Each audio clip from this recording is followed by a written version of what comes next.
Praise the lord. Welcome to showers of blessing. దేవుని కృపలో భద్రపరచబడి నూతన దినంలో ప్రవేశించాం. ఈనాటి దేవుని వాగ్దానం: నీ యందు భయభక్తులు గల వారి నిమిత్తము నీవు దాచి ఉంచిన మేలు ఎంతో గొప్పది. How abandoned are the good things that you have stored for those who fear you. 31వ దావీదు కీర్తన 19వ వచనం. Praise God. ఈ నూతన దినములో దేవుడు మీ కొరకు సిద్ధపరిచిన ప్రతి దీవెన ఆకాశపు వాకిళ్ళు విప్పి మీ మీద కృమ్మరించునుగాక. మరి ఒక నూతన దినాన్ని ఆరంభిస్తున్న నేపథ్యంలో ప్రేమ కలిగిన వాగ్దానము ద్వారా దేవుడు మనల్ని దర్శిస్తూ ఉన్నాడు. ఈ మాట ఎంతో ప్రోత్సాహాన్ని, ధైర్యాన్ని ఇస్తుంది. మన కొరకు ఆయన దాచి ఉంచిన మేలు గొప్పది అని. దేవుడు కేవలం మనకి వెంటనే తక్షణ సహాయం చేయటానికి మాత్రమే కాదు, మన భవిష్యత్తు కూడా ఆయన ఆలోచిస్తున్నాడు. మన భవిష్యత్తు కొరకు అద్భుతమైన మేలులు దాచి ఉంచాడు.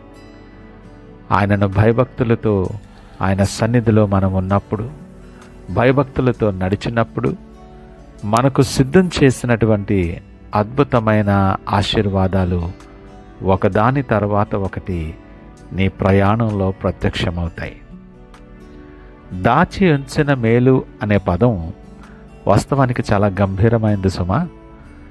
దేవుడు చేసే మేలులో కొంత భాగం వెంటనే మనకు కనబడదు. ఆ మేలు దాగి ఉంటుంది. నీ ప్రయాణం కొనసాగుతున్న కొలది సరైన సమయంలో ఆ మేలు నీ ముందరకు తీసుకుని రాబడుతుంది.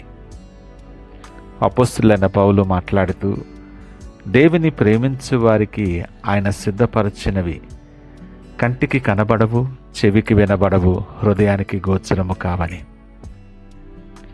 ఎంత వాస్తవమో కదా. నీ కొరకు దేవుడు దాచి ఉంచిన మేలంటే నీ జీవితంలో నువ్వు రాబోయే కృపలు, నీ కొరకు ఆయన సిద్ధపరిచిన అవకాశాలు, నీ కన్నీళ్లకు ప్రతిఫలముగా వచ్చేటటువంటి గొప్ప ఆనందం, నీ విశ్వాసానికి ఫలముగా వచ్చే గౌరవం. ఈ వాక్యం మాట్లాడుతుంది కదా, నీ యందు భయభక్తులు గలవారి నిమిత్తం సిద్ధపరిచిన మేలు ఎంతో గొప్పది. దేవుని భయం అనేది శిక్షతో కూడిన భయం కాదు, అది గౌరవంతో కూడిన భయం. దేవుని సన్నిధిని, ఆయన పవిత్రతను, ఆయన అధికారాన్ని గౌరవించటం. యెహోవా యందు భయభక్తులు కలిగి ఉండుట జ్ఞానమునకు మూలమని మనం చిన్నప్పటి నుండి నేర్చుకుంటూనే ఉన్నాం. దేవుని భయముతో నడిచిన వారి జీవితం ఎప్పుడు కూడా అది పతనమవదు. వారి ప్రతి నిర్ణయంలో కూడా దేవుని చిత్తాన్ని అడుగుతారు. దేవునితో అవినాభావ సంబంధాన్ని కలిగి ఉంటారు. దేవుడు వారికి దాచి ఉంచిన మేలు సమయానుకూలముగా దేవుడు వారి జీవితాల మీద కృమ్మరిస్తాడు. యోసేపు బానిసగా అమ్మబడ్డాడు. అప్పుడు దేవుడు మౌనంగా ఉన్నాడు.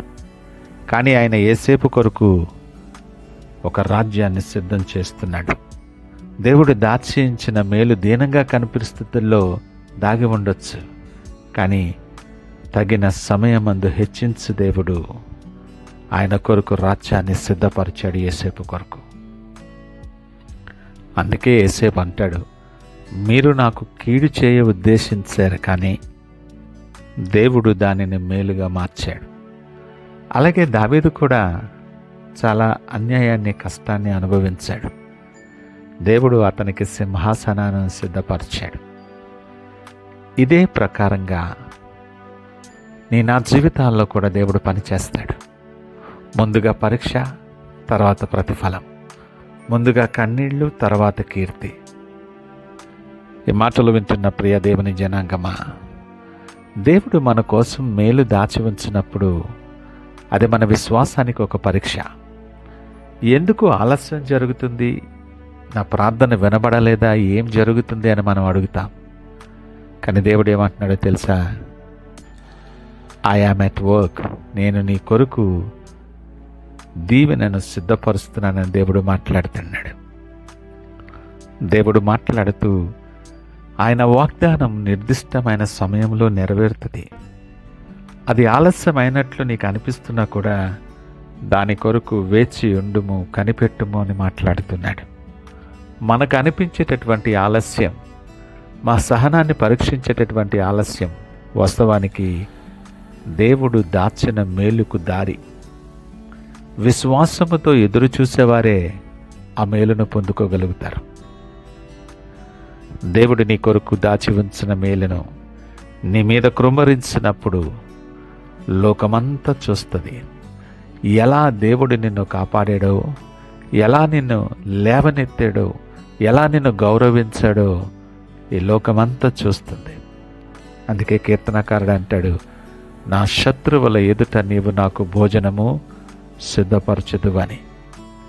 నిన్ను దాచినవాడుగా కాకుండా నిన్ను గౌరవింపబడిన వానిగా దేవుడు నిలవబెడతాడు. ఆయన కృప నీ మీద ప్రతిఫలించటం లోకమంతా చూస్తుంది. ఈ ఉదయకాల సమయం మాటలు వింటున్న నీవు ఎవరివైనా ఏ పరిస్థితిలో ఉన్నా నీ విశ్వాసముతో ఆయన వైపు ఒక నమ్మకముతో నువ్వు స్థిరముగా ఆయన నమ్ముకుని నిలవబడు. ఎందుకనగా నీ కొరకు ఆయన దాచి ఉంచిన మేలు ఎంతో గొప్పది. ఈ నూతన దినాన్ని ఆరంభిస్తున్న నేపథ్యంలో దేవుడు నీతో మాట్లాడిన వాగ్దానపు నేపథ్యంలో ధైర్యము కలిగి సంపూర్ణ విశ్వాసముతో నీ కొరకు సిద్ధపరిచిన మేలు స్వతంత్రించుకోవటానికి సిద్ధపడి నీ ప్రయాణాన్ని ప్రార్థనతో ఆరంభిద్దామా? ప్రార్థించుకుందాం. మహోన్నతుడు, నమ్మకమైన మా యేసయ్య స్తోత్రాలు. ఈ ఉదయకాలం నాతో మాతో మీరు మాట్లాడి మమ్మల్ని ధైర్యపరిచారు, మీకు వందనాలు. అనానుకూల పరిస్థితులలో, కృంగిన స్థితిలో ఈ వాగ్దానం మాకెంతో ప్రోత్సాహాన్ని, ధైర్యాన్ని కలుగు చేస్తుంది. నాయనా, మీకు వందనాలు. నీవు నా కోసం దాచి ఉంచిన మేలు ఎంత గొప్పదో కదా ప్రభువా. నేను దాన్ని చూడలేకున్నా ఇప్పుడు నీ మాటల మీద నేను సంపూర్ణ విశ్వాసముతో నీ తట్టు చూస్తున్నాను. తగిన సమయమందు నీవు హెచ్చించువాడవని, నీ సమయంలో దాన్ని ప్రత్యక్షపరుస్తానని నేను నమ్ముచూ ఉన్నాను ప్రభా. నీ యందు భయభక్తులు కలిగి నేను అటు ఇటు తిరుగులాడక నీ తట్టు చూస్తూ విశ్వాసముతో నడవటానికి నీ కృపతో నన్ను నింపి ధైర్యపరిచి బలపరచండి.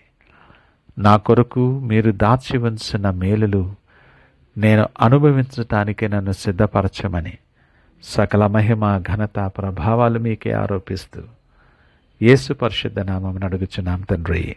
ఆమేన్. God bless you.